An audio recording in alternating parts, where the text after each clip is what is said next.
Elle m'a aimée comme une mère, puis elle m'a abandonnée comme une étrangère. Je m'appelle Florinda, j'ai 23 ans. Quand j'étais un enfant, je vivais avec celle que je pensais être ma mère. Aujourd'hui, elle est décédée. Quand elle était en vie, elle me gâtait. Tout ce que je demandais, elle me donnait. Je ne pouvais jamais imaginer qu'elle n'était pas ma mère. Jusqu'à mes 10 ans, je me sentais bien aimée. Mais il y avait un voisin, mon voisin le plus proche, un homme, qui me répétait tout le temps, celle que tu penses être ta mère n'est pas ta vraie mère, c'est une sorcière. J'étais un enfant, alors j'ai écouté. Un jour, ma mère m'a demandé de laver les plats. J'ai refusé. Dans la colère, je lui ai dit, tu n'es même pas ma mère. Elle était choquée. Puis elle m'a répondu, oui ma fille. C'est vrai, tu n'es pas ma fille, mais viens, je vais t'expliquer pourquoi. Elle m'a expliqué qu'elle ne pouvait pas avoir d'enfant et qu'un jour, à Yaoundé, en allant vider les poubelles, elle m'a trouvée, je pleurais. Elle m'a prise dans ses bras, elle a fait tous les démarches nécessaires et elle est rentrée avec moi en pleurant. Après cela, tout se passait bien. Je l'aimais, elle me traitait comme sa fille jusqu'au 25 décembre 2015. Ce jour-là, ma grand-mère est venue passer Noël avec nous. Et c'est ce jour-là que le cauchemar a commencé. Elle a commencé à dire que j'étais une sorcière, que je mangeais beaucoup trop, à demander pourquoi est-ce qu'on m'envoyait à l'école. Pourtant, je n'avais même pas où dormir avant. Petit à petit, tout a changé. L'argent de beignet, on ne me donnait plus. On me chassait à l'école, chose qui ne s'était jamais produite auparavant.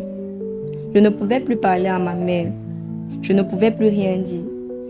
Je me demandais si elle était déjà vendue ou si elle ne m'aimait plus. Je suis arrivée en classe de seconde à une semaine de la composition. Ma grand-mère a encore parlé. Et ce jour-là, ma mère m'a mise dehors. Elle m'a dit qu'elle n'avait pas d'argent, pour donner au bâtard. J'ai supplié ma mère de ne pas me laisser. Elle m'a fait revenir juste pour me donner le coup de grâce.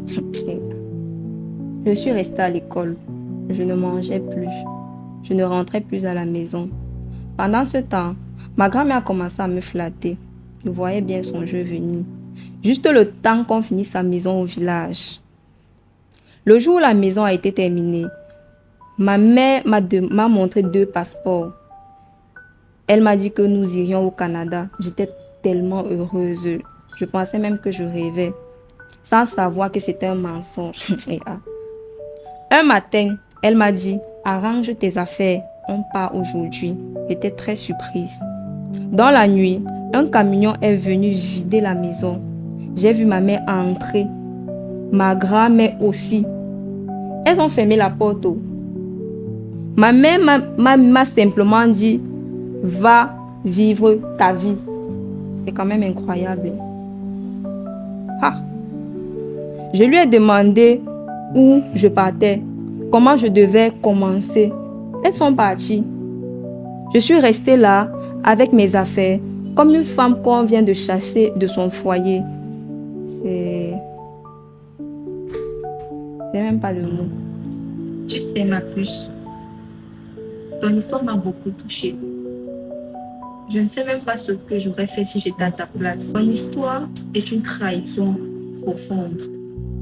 Être rejeté par quelqu'un qui t'a élevé après t'avoir aimé est une blessure invisible mais profonde. Tu n'es pas une sorcière, tu n'es pas un fardeau. Tu es juste un enfant qui a été abandonné 2 fois. Et ta valeur ne dépend pas de la façon dont tu as été traité. Tu es encore debout et tu racontes ton histoire. Ça, c'est une force. Et toi qui regardes cette vidéo, dis-le-moi en commentaire. Peut-on aimer une personne et l'abandonner ainsi? La famille est-elle toujours un refuge? Parce que parfois, les blessures les plus profondes viennent des gens qui disent nous aimer. Elle, c'est moi, les histoires de femmes qu'on ne raconte pas.